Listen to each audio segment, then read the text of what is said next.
Ready? Are you ready? I'm ready anytime. Yeah. Fade to black, man. It doesn't have to do with what we're talking about. No, it doesn't.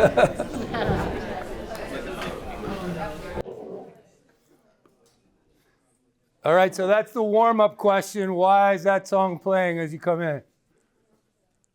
What's the name of the song? What is it? Okay, so roaming, and what are we talking about today? Ecotourism, roaming, but like that's not the exact name of the song. Wherever I may roam, right? And I put up some lyrics that have to do with specifically ecotourism, right? My ties are severed clean. The less I have, the more I gain. Off the beaten path I reign. Rover, wanderer, nomad, vagabond. Call me what you will. The rest of the lyrics are even more about the knowledge part of trying to fill this insatiable curiosity that we have as travelers, right? So I won't make you listen to any more metal. Do you want to do a little intro? Yeah. Real quick intro. Buenas tardes todos. Vamos a empezar. I'm Dr. Mack from the Philosophy Department and Director of ENVA. We've got two colleagues from the Department of Languages and Cultures here to lead us in conversation about ecotourism, essentially the ethics of ecotourism, explicitly Anthropocene, from sort of critical theory lenses is my understanding of different degrees maybe. And it's going to be only about 20 minutes of opening, followed by, so 10 and 10, followed by sort of open discussion on these issues. It seems really fascinating to me. And just to make this a little bit more interesting, because we haven't done this in a while, we had a little bit of gentle ribbing behind the scenes on aesthetic aspects of flyer choices and things like that. So one of my hobbies is thrifting weird stuff that I occasionally gift to people. I found this treasure, a chili cook-off mystery, Chile con Carnage. All jalapeno is about to break loose. It is a Tex-Mex romance crime novel of high cultural importance, and I wanted you to have this. It includes recipes and seems interesting. Please join me in welcoming Dr. Thank you. Thank you. Sounds steamy. So now everybody will be judging my aesthetic. Natalia is also a critic of my aesthetic PowerPoint and flyer distribution. So you and Pablo are not the only ones. Is Pablo here? He's not here. Good. So hi, thanks for coming, everybody. My name is Nathan Gene. I grew up in Guatemala. I've been in the United States for a while. What I'm doing at the beginning part of this is much more of a sort of transition from my own personal experience traveling as a backpacker and then into my travel as a researcher, which are both qualify as ecotourism because it's off the beaten track, it's sleeping on dirt floors, it's doing what most people would think of as an anthropologist work. I'm actually a critical theorist. My PhD is in comparative literature. But most people, when I tell them what I do, say, oh, you're an anthropologist. And no, I'm not. I'm the opposite of an anthropologist. And maybe you'll see why here in this brief presentation. So the title of my presentation, A Wolf in Sheep's Clothing, gives you a hint of that we're going to talk about some of the complications of this carefully considered, well thought out, lesser footprint travel.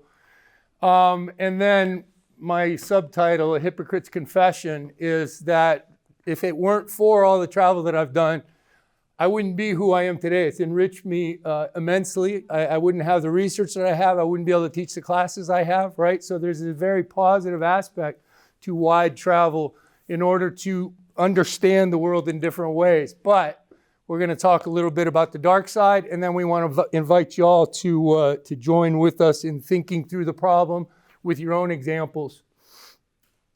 But what is a round table, right? So Joel came to me and said, we want to do this like a round table, right? Well, there's no round table here. It's a presentation hall, but we're still going to try to do that by, I'm going to limit myself to 10 minutes, and Diana's going to do the same thing so that we have most of the time for y'all to give us your examples and talk through the problem with you more round table style than us up here talking at you.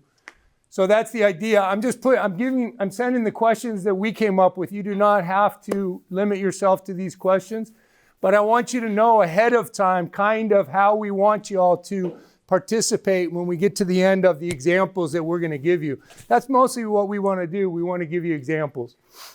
So I'm sending out that sheet. When we're finished, we hope that you'll give us examples.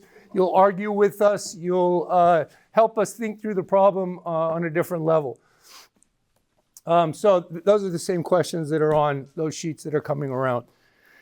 So like I said, I want to start with just a tiny bit.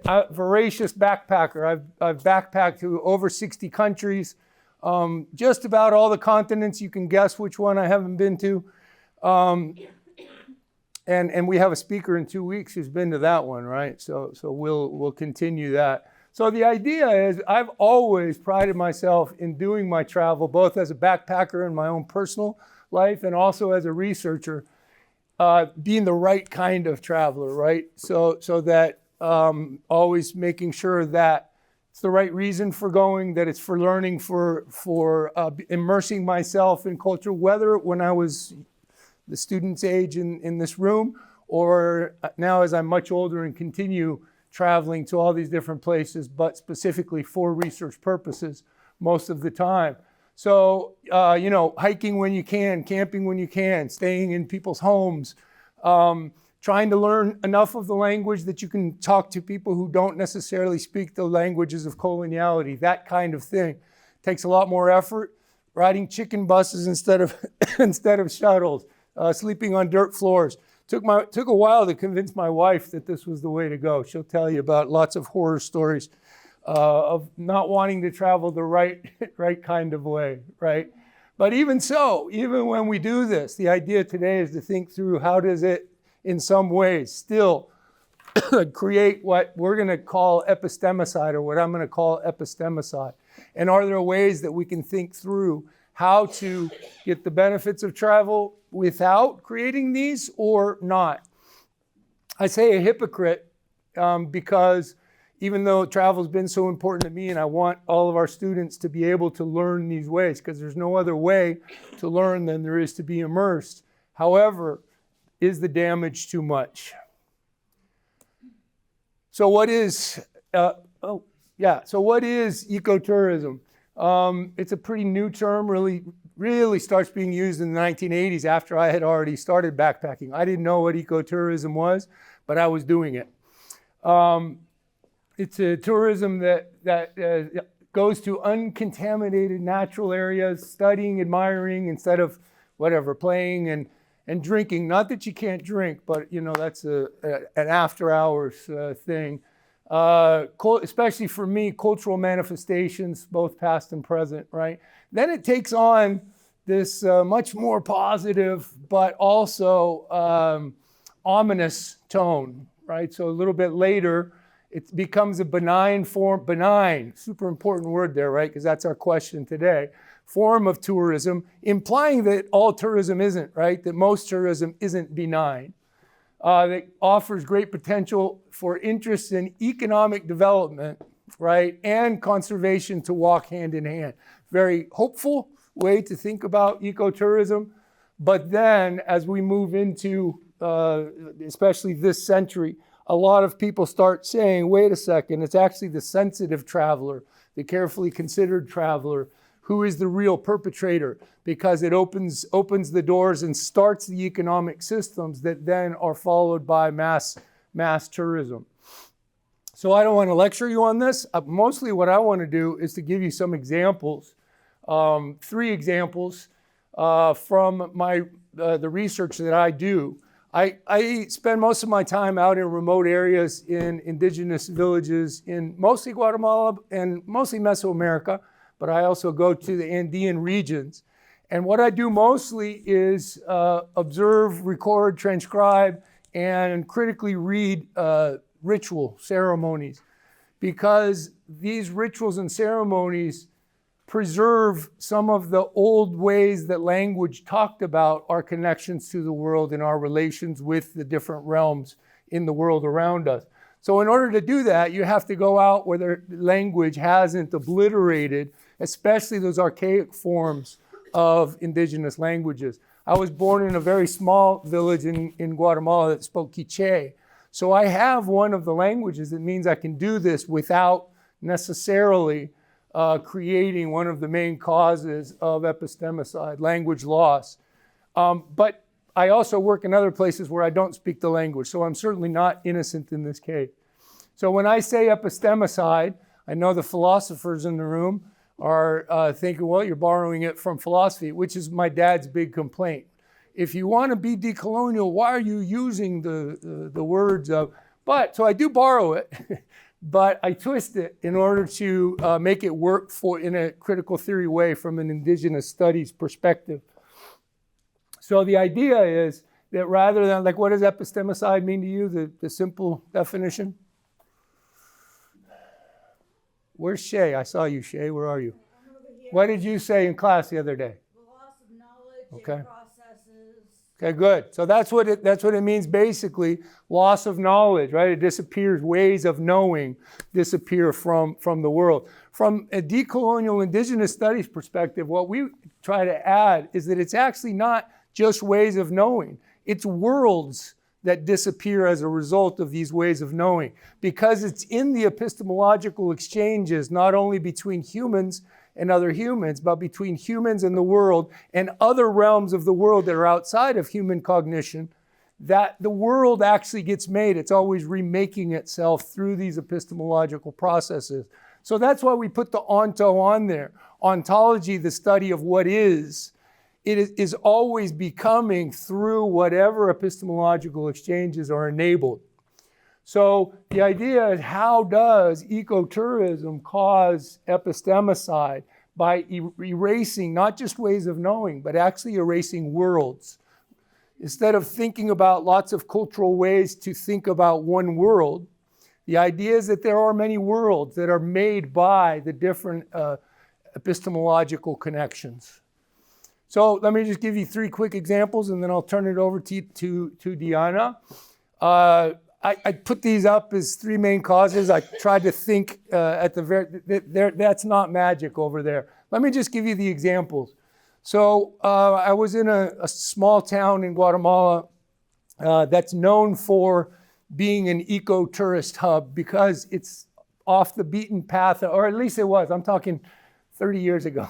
Now it's not really off the beaten path, but it was off the beaten path enough that it was the adventurous people that would get there, and it was famous for a couple of reasons. First of all, the stuff that they sold at this particular market once a week could be interpreted by the kinds of indigenous designs that spoke to a different cosmovision. That was the reputation that it had. And number 2, there were a couple of altars which they were always marketed as witch doctor shrines, right? They were very close, where people, really eager people, could go out and see these ceremonies. And so it became a bit of a mecca like that. So I was there trying to find some materials in Quiché. This was 30 years ago. There really weren't very many, and I needed these materials for my PhD study. So I went into this bookstore and said, hey, do you have anything, old bookstore? And the guy, who was a Quiché guy, spoke Quiché, spoke Spanish, but sort of broken. He said, why would I want to have that? And I said, well, because it represents this totally different way of seeing the world. And he said, that's a bunch of bullshit. What our children need to learn is French, Italian, English, Spanish, so that when these people come here, they can actually benefit rather than bring in these tour guides who speak these languages. So what we need, and I refuse to put those kinds of books in my store, because what that does is counter the way that we want our this village to get ahead, right? So these are well-meaning people who want to really understand this different way of seeing the world, but without really thinking about it as carefully as they want to travel, as sensitively as they want to travel. They're creating this infrastructure, which is then quashing ways of understanding the world that can only be expressed in language. What do I have, 1 minute? Which one, or two minutes? What time did I actually start, Joel? Okay. So I'll give you the Zapatista example next then, which is education. So I had some students that were doing some ONG work, NGO, sorry, I give you the Spanish. NGO work in a Zapatista village in Chiapas, Mexico. And we went out to the caracoles of the Zapatistas, and where they have these schools, they don't allow Mexican national teachers to come in and teach their kids. They have only people who are not affiliated with the government, because their argument is that, yeah, of course, we want people to learn, but the problem is the way learning happens, it makes people think that what we're doing with our feet in the ground, the dirty work of being in the earth, is what they want to get out of and get away from. And when they go through the education process, that's what happens. So that this idea of thinking about being in the earth and in daily contact with it is lost in terms of knowing. And then my third example is y'all have heard about the ayahuasca tours, the peyote tours, psilocybin mushroom tours. And again, I think most of these people go with the very best intentions, right? But what happens, ever since the Beatles went in Oaxaca, right, in San Pacifico del Sur. So what happens is these other people come in, and I have certainly, this is an important way to understand how indigenous people do relate epistemologically. How are their epistemologies different? This is one of the languages that enables that different kind of communication, so that they have a different conclusion about what the world is and our place in it, right? So there are very valid reasons to want to expand our own epistemological sources. But what happens, and this is actually from Chihuahua, the Copper Canyon, so the Raramuri people, right? So I'll just do the English.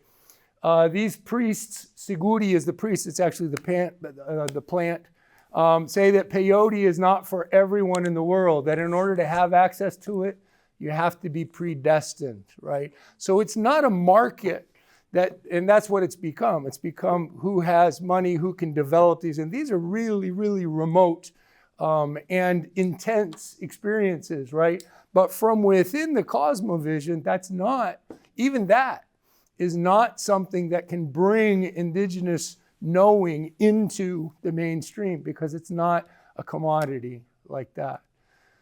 So I'm just going to stop with those examples. I'm not going to tie it together. The idea is just to think about how these kinds of ecotourist practices create problems. And then we'll welcome y'all after Diana to think. You can ask questions, or you can do whatever you want. I have the questions up here, but in the meantime, Diana has one slide. So y'all have a lot of time to critique it, Joel. It's only the one there. I should, anyway. I actually didn't have any up until like half hour before this, so. Okay, so can you hear me over there? Thank you. Thanks for having us, really. Thanks for having me too. I'm here to talk about tourism, a modern industry, and the Anthropocene, actually a geological term, but also a term that may help us understand the current political ecology of tourism. Although I'm not an expert on the topic, I will be presenting about the parts of the curriculum I created, Critical Tourism in Latin America, which was taught in the fall of 2023 to a cross-listed group of junior students and first-year honors students. I designed the course to be interdisciplinary, challenging, and somewhat experiential, with an introductory training and practice of ethnographic analysis, which is one of the research methods I have practiced for years. The students also conducted research to analyze cultural objects, a bit like this. In many cases, objects of ancestral sacred meaning that were being repurposed or adjusted to become souvenirs across the Latin American and Caribbean region. Our first reading, published in 1988, Jamaica Kincaid's book, A Small Place, narrates the experience of the colonial subject through the industry of tourism in Antigua and Barbuda, which had become independent from Britain in 1982. Kincaid calls it a small place because it's 169 square miles. The whole book is written in the second person. It addresses you to make the reader's experience somehow uncomfortable, but also actionable. The amazingly written book shows a narrow mind on the side of the tourist and an anger on the side of the hosts who experience day to day the way tourism has impacted the island as a continuation of colonialism, something the author herself experienced through her life growing up there. A main issue that goes across the narrative of the book is the creation of spaces for the pleasure of rich people. These places may take the space of that was once a community-based resource.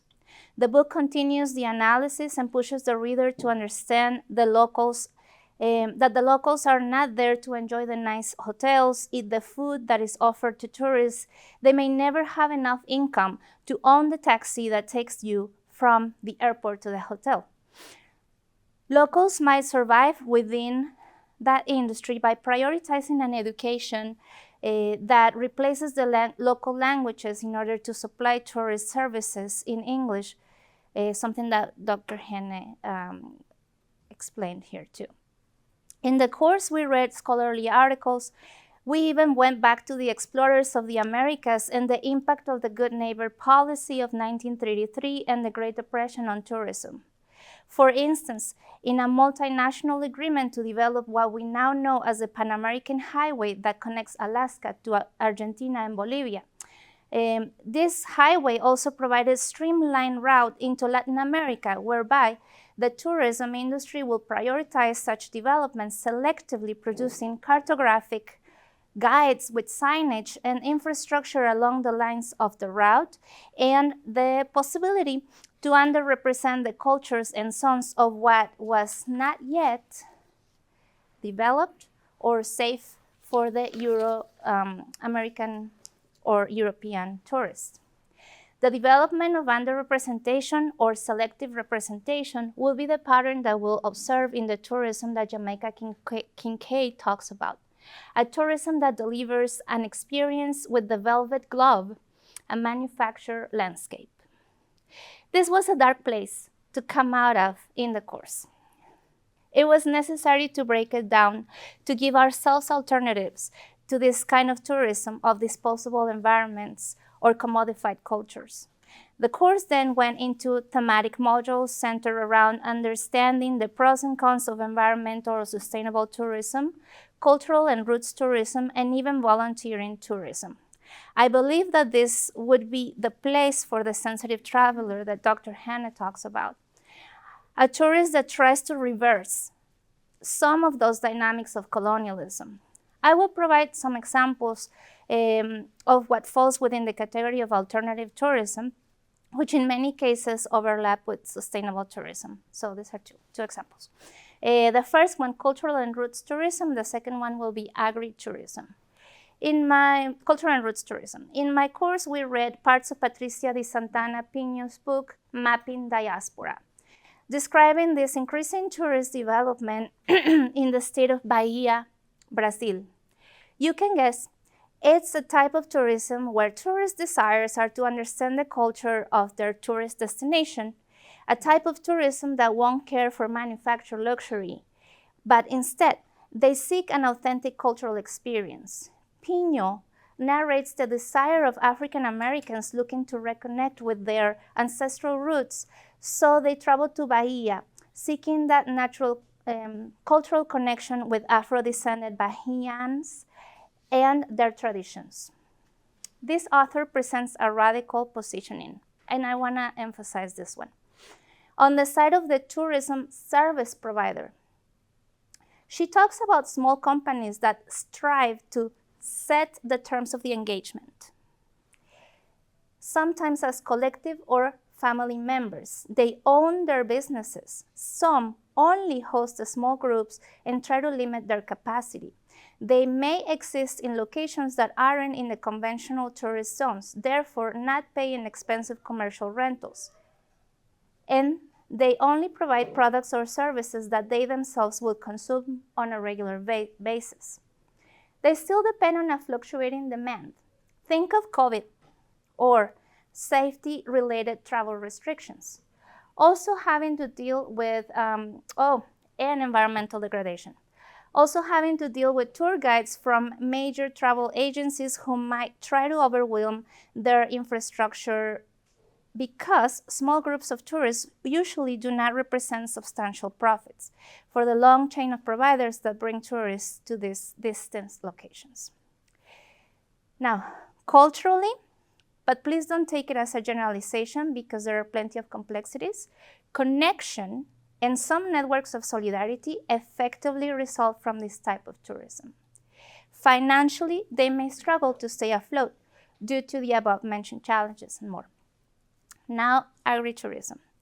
As studied by anthropologist Amelia Moore in the Bahamas, in small islands, a growing tourism industry has become a primary source of income, however, at increasing costs for the host location. In many cases, bringing food insecurity, dependency on imported goods, and changing ecosystems to support the growth of certain food or products preferred by tourists. Agritourism seeks to attract people who are willing to take a vacation in a remote natural environment away from mass tourism and immerse in sustainable forms of services. Moore also visits a coral nursery where tourists will work in the restoration of reefs.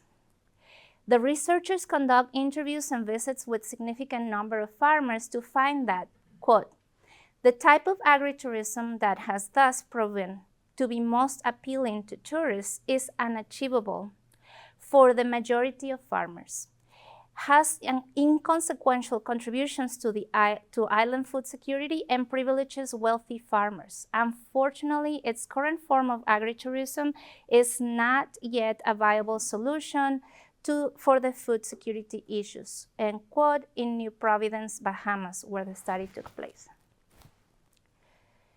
Similarly to the example in Bahia, the financial sustainability of these businesses depends on the level of investment that service providers are able to make. And here are some differences between the case study in Brazil and the case study in Bahamas. A, the ownership of these organizations. Amelia Moore finds owners who come from wealthy families, while Pino finds collectives or small-scale family-run organizations. The Bahamas business owners are well-intentioned and desire that the local, emphasis on local, tourist businesses turn to greener alternatives. B, another major difference is whether or not, and this is important, the service experience includes a historical review of colonization in these areas and an objective for not just ecological conscientization, but also a social justice reflection. I will conclude, this is the last part, that as educators, we must continue to cultivate the sensitive traveler. The value of intercultural competency and the conscientization about global communities and networks of solidarity do not exclude the possibility of opting for the environmentally friendly alternatives. On the contrary, it seems to go well hand in hand. As critical thinkers in acknowledging our role as mere travelers, we must wonder, yes, and acknowledge the local wisdom and be respectful guests of this more than human world. That's it. Thank you.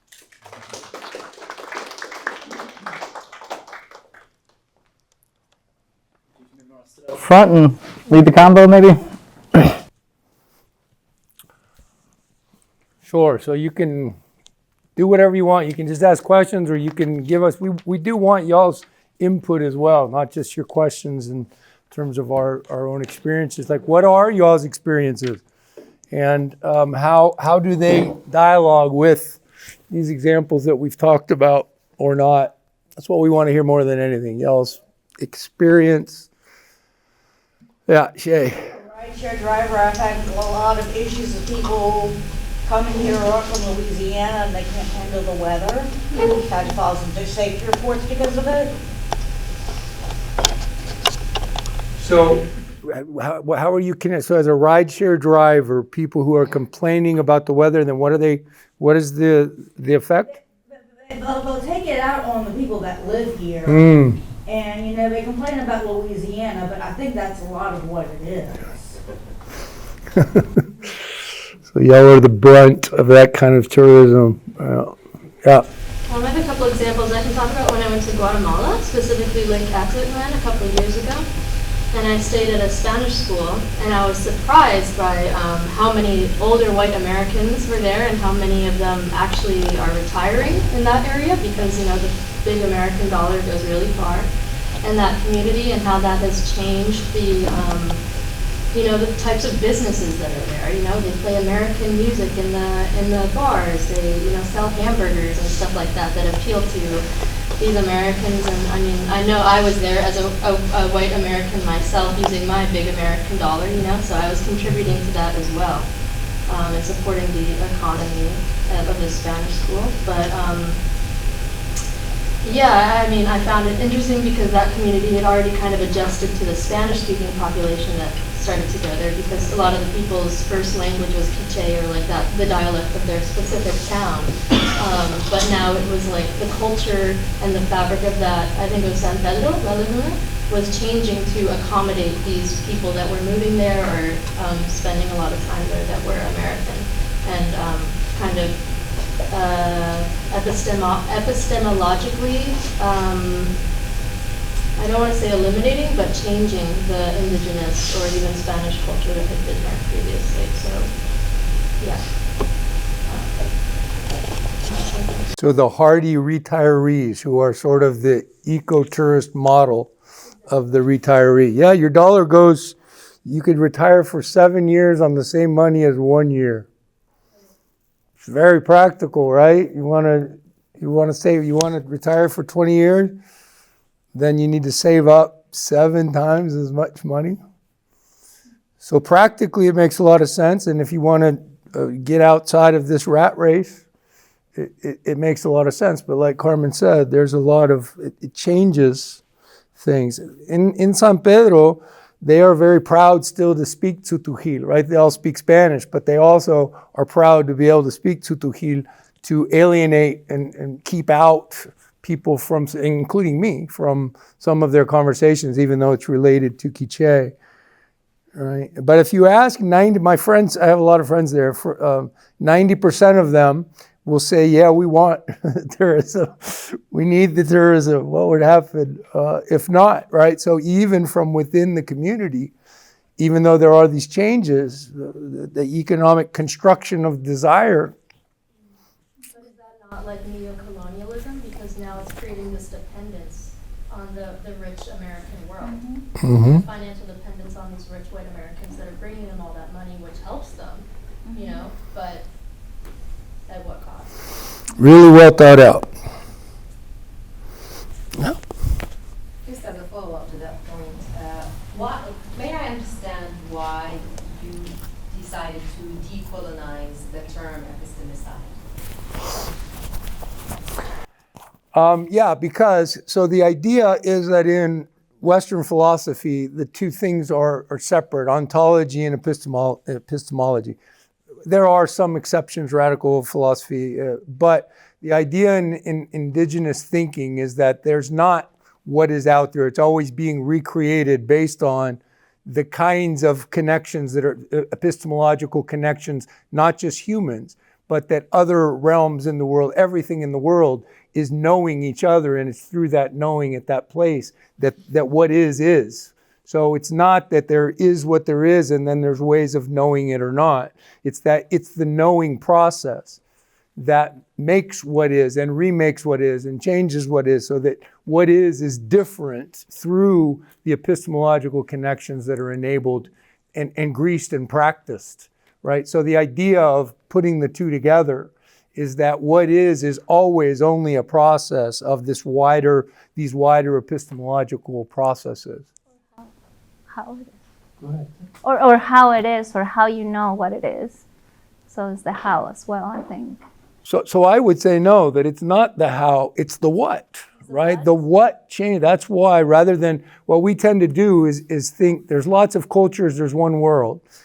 Cultures think differently about this one world and that's valuable, right? But through this way of thinking onto-epistemologically, there are many worlds because those worlds are actually constructed in those epistemological two-way relationships rather than thinking about the human epistemologically knowing.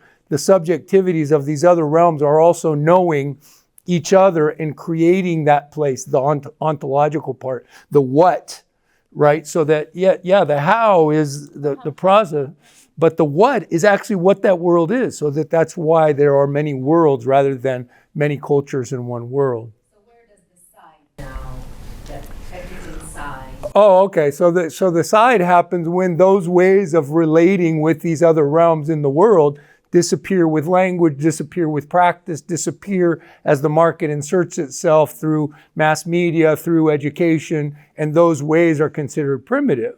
So it's not just killing knowledge, it's killing those worlds that are a product of those epistemological exchanges. And in some cases, these ways of replacing, ways of living or ways of life can be aggressive, can be, displacements that, are done by force. So it is.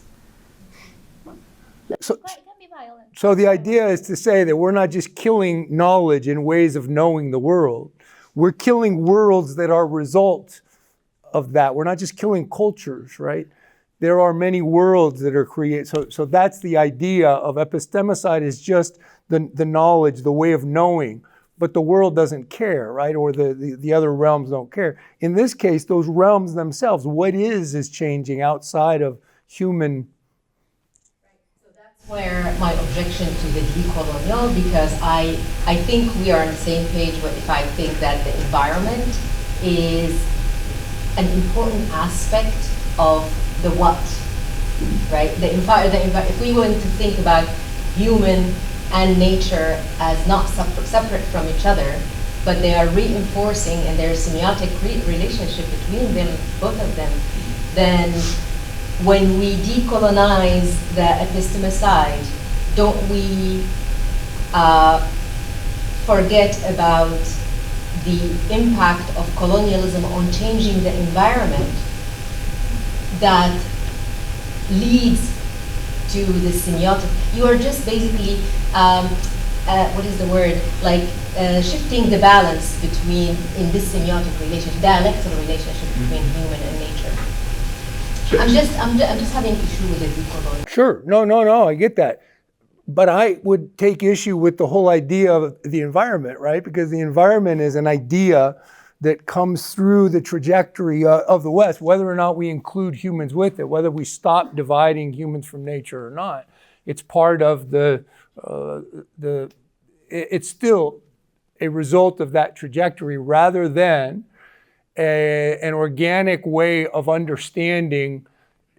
Not just, so I see what you're saying. So if we forget about that, I'm not saying decolonial like the colonial doesn't affect it anymore. What I'm saying is decolonial is thinking that it's not culture that is dying. It's within these cultures are worlds that are created through those cultures.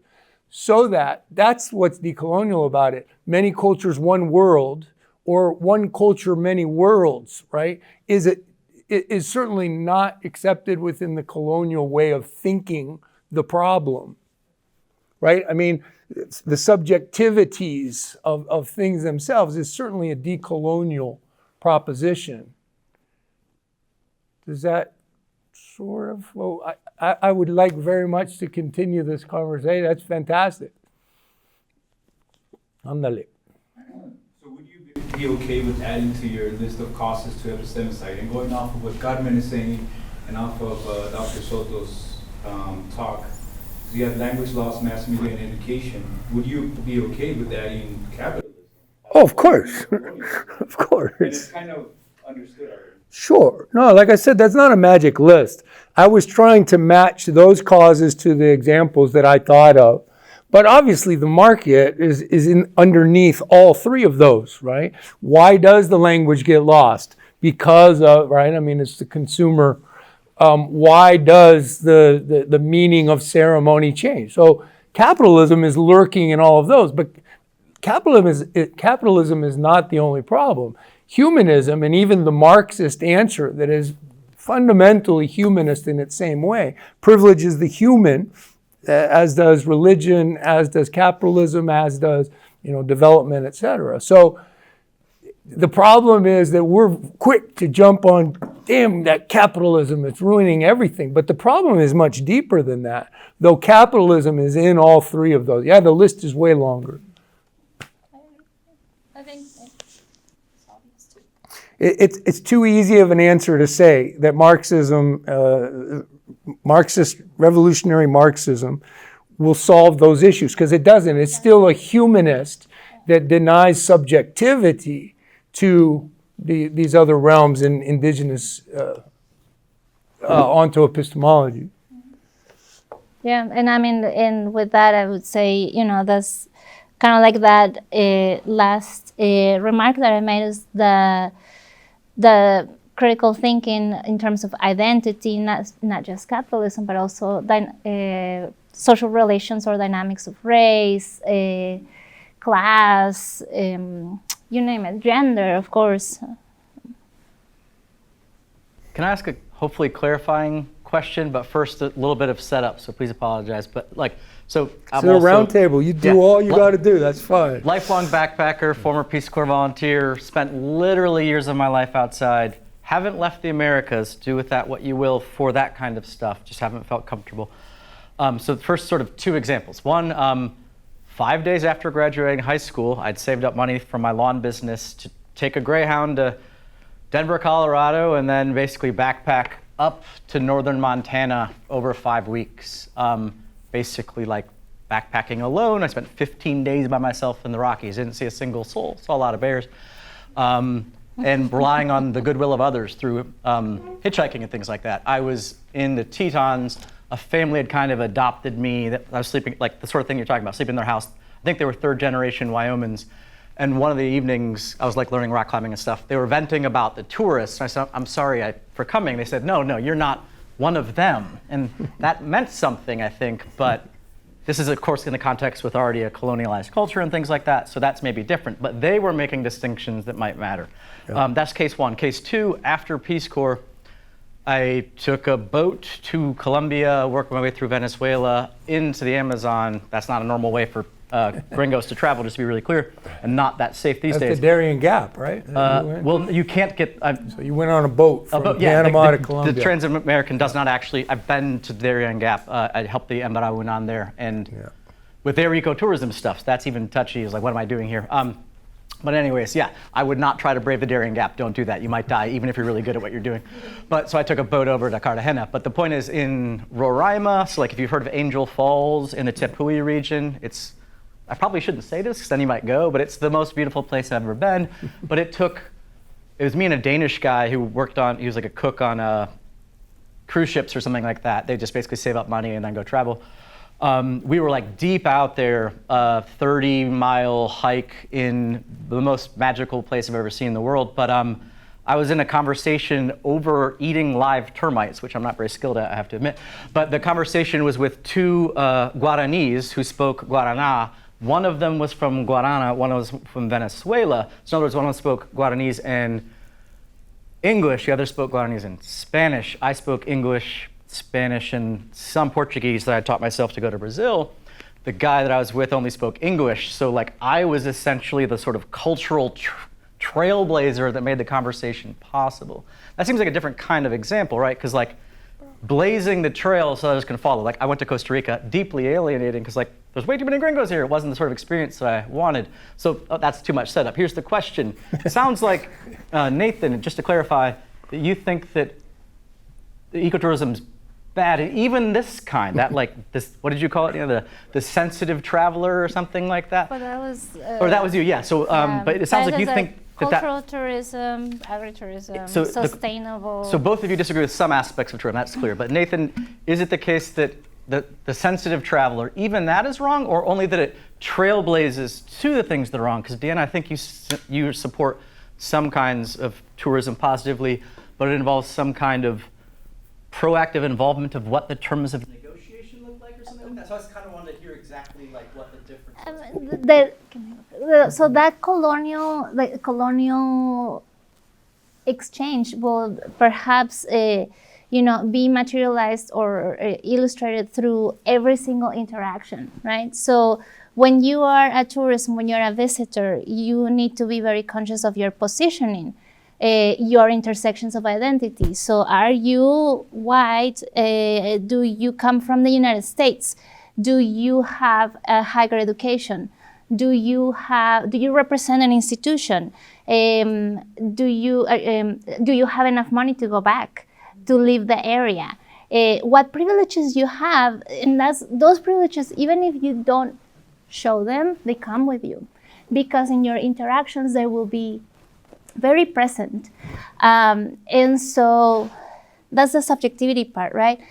And then when I mentioned the terms of interaction or engagement is because, so the example was saying, like, are the people who are providing the services the owners of the business? Are they employees? So what are the power relations in that specific space? And that's really an individual exercise, right? Like, because every person here is able to do that kind of exercise, an auto-analysis. That's what I meant. So I never said it was bad. You're a bad listener, Joel. I implied, you inferred. I implied, but I never said that. I said it's complicated, it's fraught, right? But I carefully never said it's bad, right? Wolf in sheep's clothing, ? Right? So that's a question for us to answer. But what I will say is the more and more and more experience in very remote regions that I see, the more everything penetrates with me, whether or not I take all the care in the world that it not. So is it better? Is it important for what do I teach in my classes? What I learned there, right? That's an important thing. So it's not that it in and of itself is bad. It's that it does kill worlds inevitably, right? Will those worlds be killed anyway? I mean, so it's good and it's bad, but it's a lot more embedded in the sensitive, the right kind of traveler than we think about. I still do it. I have to publish, right? Yeah, Blake first. Okay,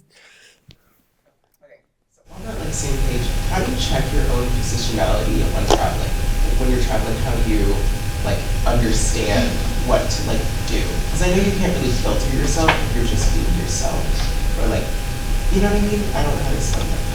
I think that's a tough question. I don't know, usually when I have this conversation, I bring my worksheet and then we do it like some kind of exercise.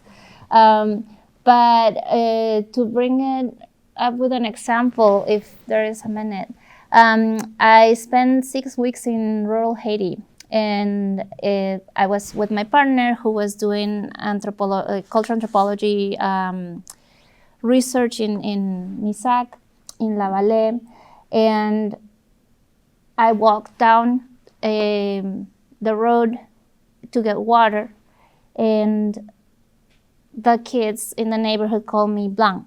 Blanc means white, and it doesn't matter what the color of your skin is. If you're a foreigner, you are called blanc, and they will call you blanc. Like you walk by and they, hey, blanc, yeah. So that's one way to experience that. It might surprise you, it may not. You might already expect to be perceived as a foreigner and of a privileged class. And so I was very, very kind of depressed, right? Like, what am I? Should I leave like this? I may just make people uncomfortable in this place. So then I said, I can speak Spanish. Does anyone here speak Spanish? And then it turned out that there were people speaking Spanish because of the proximity with Dominican Republic. There were some people who would have, shifting residential residencies, and so they were like, yeah, can we practice? That turned into a course of Intro to Spanish in partnership with the organization there. And the week after that started, they would call me maestra instead of calling me Blanc. So I don't know if that is something that will help. It's like you can perceive that inequality, it may make you uncomfortable. Jamaica Kincaid says something like, you must not wonder, or you must wonder, like in her book. That's part of a very important line, whether or not you must wonder what's going on, where your waste goes, for instance. And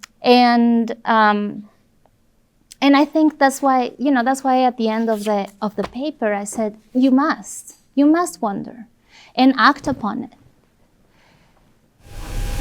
That really does answer the question. It does. It's like everything worked. It's like you have to check your positionality through interaction, because you can't go into a place and understand that all these things make sense, because they don't make sense to you. So you learn through interaction and that visual indicator. You're like, oh, there'd probably be this.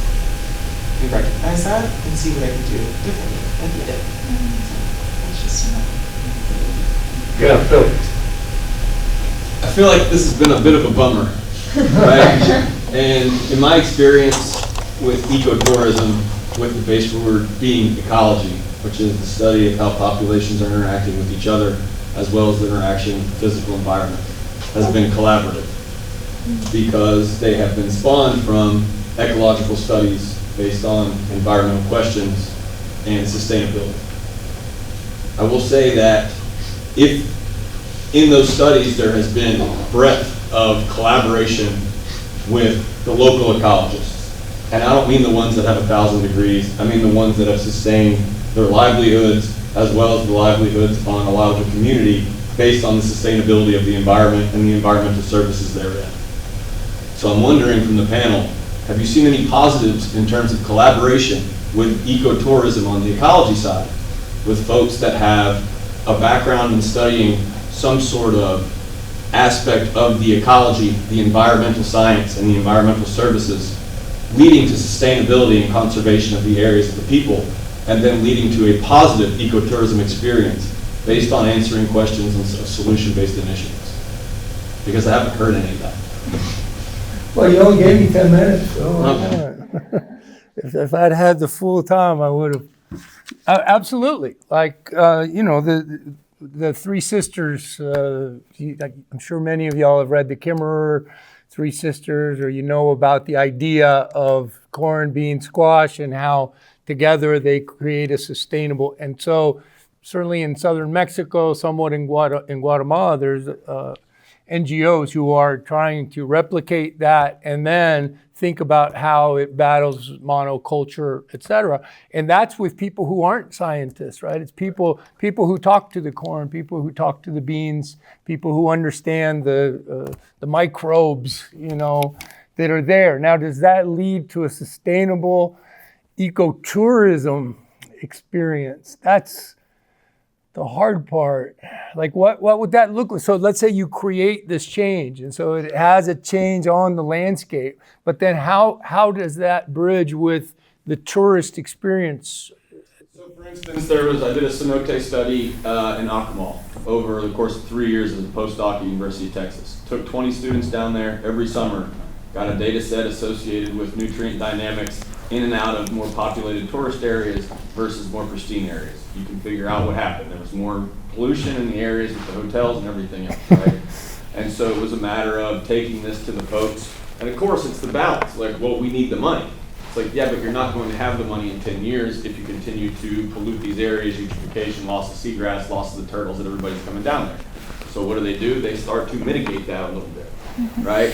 And again, it's the push and pull of them making the decisions, but you providing the information and then some suggestions in collaboration with the other folks that are already dialed in on that, right? Like, you're not the first people to come down there and say, I think the pollution around here is going to have an effect on Acapulco Bay, which is Sea Turtle Bay, right? Turtle Bay.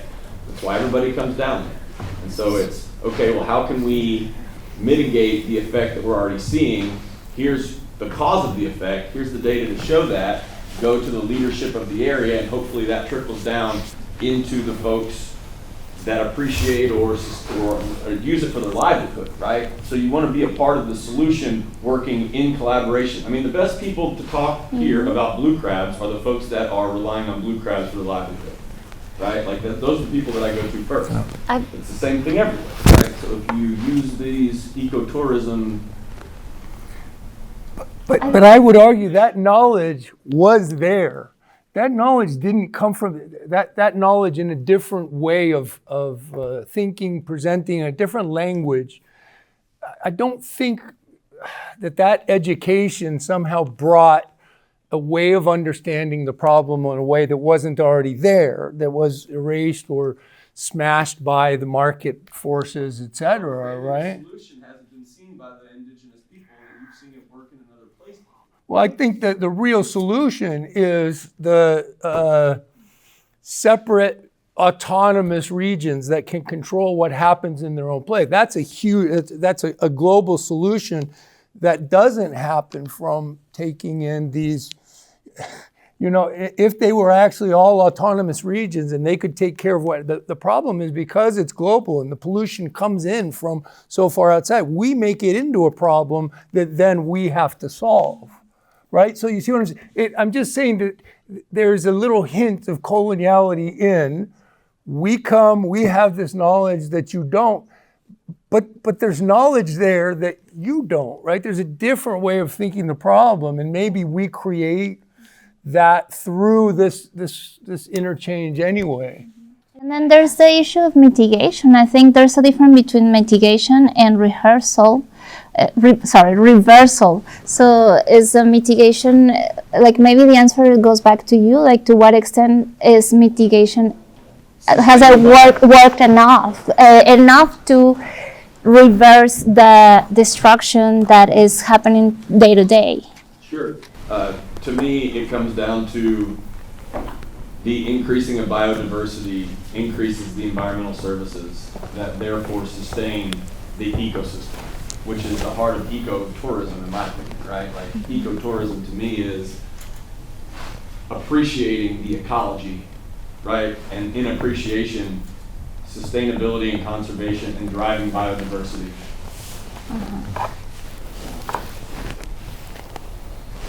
Yeah, please. Just to problematize the question on the blue crab, the farmer of the blue crab who is probably not following, who had originally the knowledge how to sustain the production of their natural crab, they are under the pressure of huge demand that is unprecedented. And I don't want to attribute it all to capitalism. I think it is much more than capitalism. But the amount, the scale of demand, and of course, who does not want to take the largest share of that demand and make money of it, is forcing those this knowledge that was already there, to be altered to accommodate this huge demand. And so I actually find trouble between maintaining the same demand and the idea of sustainability of the environment.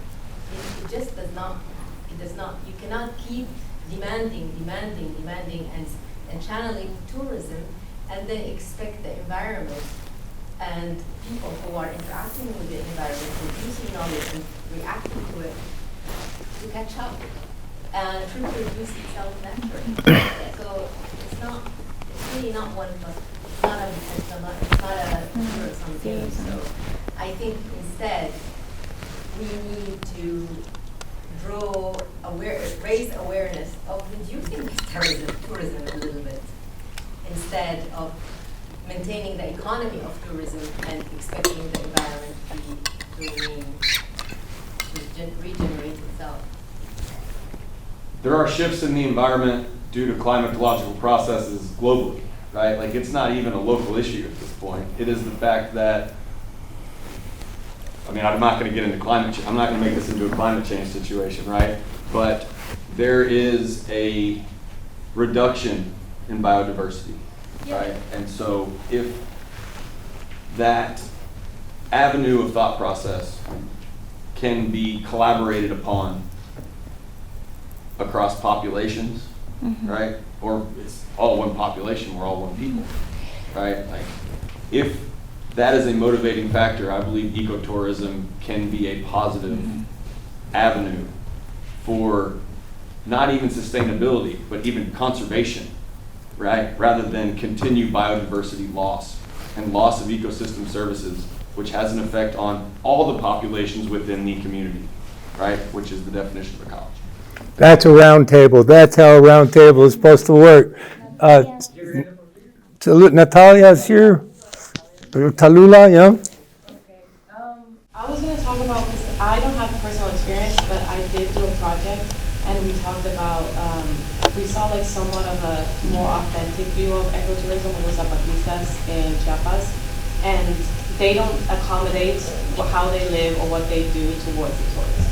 So tourists come, you get to like learn, see how they live and interact and learn, and then you go. But then there's other people that are los lacondones in la selva, and they, certain parts of it, it's like they maintain their own ideas and their own ways of living. They build out houses, how they've built houses for a really long time. But then they also have kayaking, or like the food that they cook. You know, sometimes the Westerners don't want to like eat the new food and like try the new food, and like, what if I don't like it? So they just like start making like Westernized food and like eggs or whatever. And then they only use traditional robes when it comes to showing them. So if you're working, you're like, oh, I'm in traditional clothes, but when I'm not working, I'm wearing normal Western clothes. So there's in a way, and like, for example, the rituals, they would only do them to perform them. They wouldn't like continue doing the rituals. So in a way, you're preserving the culture, preserving a way of knowing, but at the same time, if it's for an audience, is it really authentic? Is it, I don't know, the way that they live anymore? Apart from it being respectable. I think that works as a rhetorical question. I don't think that needs an answer. I mean, and obviously that's a different kind of travel, right? Thinking we're expanding the idea of eco in this sense. So Phil, I mean, I absolutely appreciate those contributions from that side, because I mean, that's part of the, yeah. If you let me, I think the idea of interdisciplinarity or transdisciplinarity or any kind of collaboration that invites a, two-way dialogue, I think that's what we would ultimately want to achieve, right? Both scientists and cultural bearers and would want to make those bridges so that, they can lead us forward.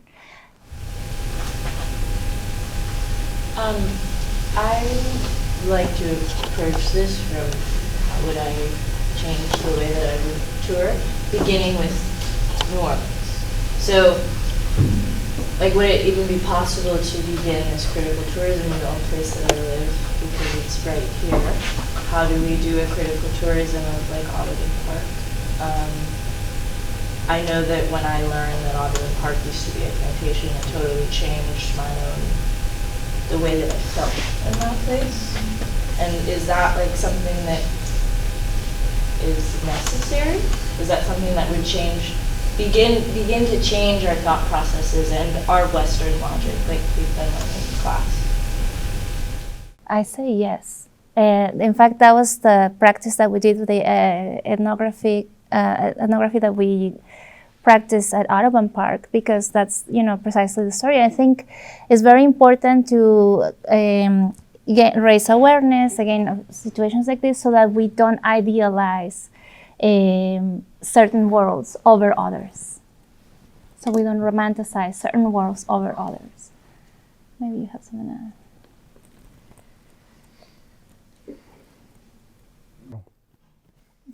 No, I mean, I think that's great. So you're coming back around where Shay started us out. thinking about New Orleans, which is not exotic to, I mean, it's so exotic to other people, but not to us. So thinking the problem from within is different. Then when you bring in the history of coloniality here and how different that history of coloniality, but still oppressive and yeah, I mean, I'll just say yeah.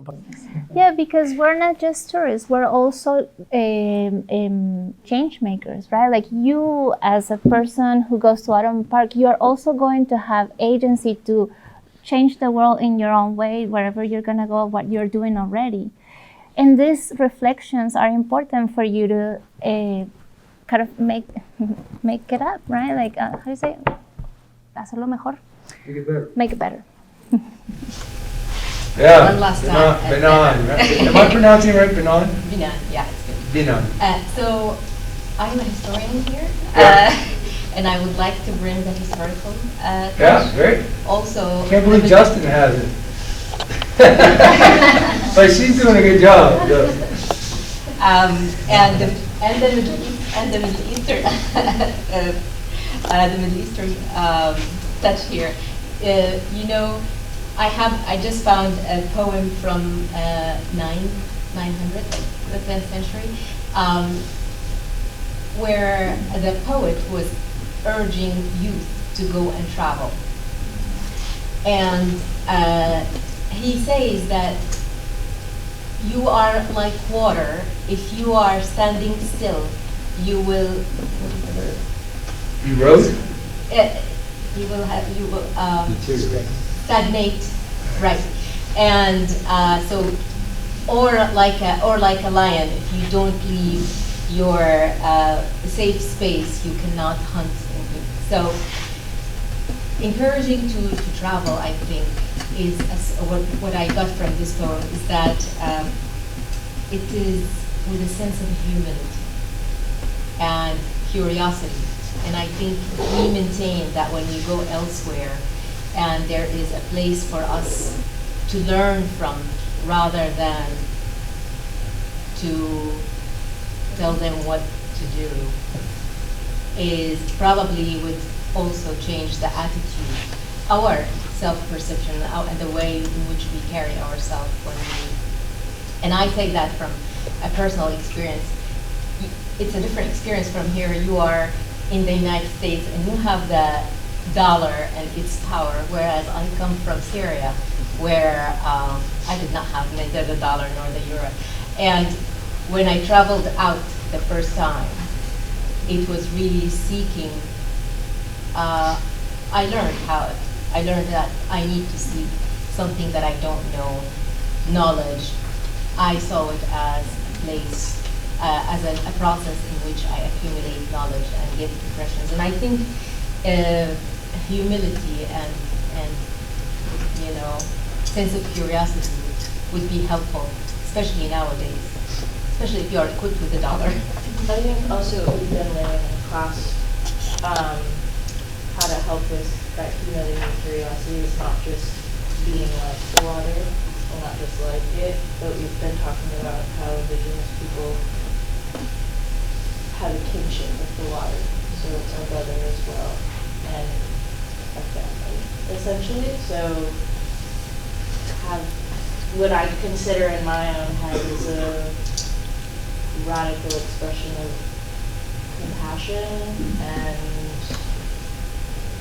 kinship.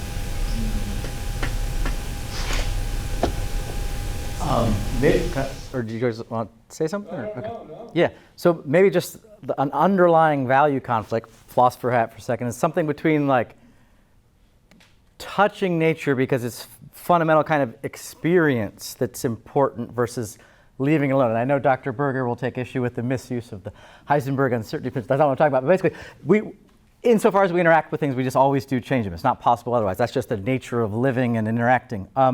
So things like, I'm moving beyond the human animals now. So zoos, right? Kids love them. They're really important because you bring the thing that you want to see right there.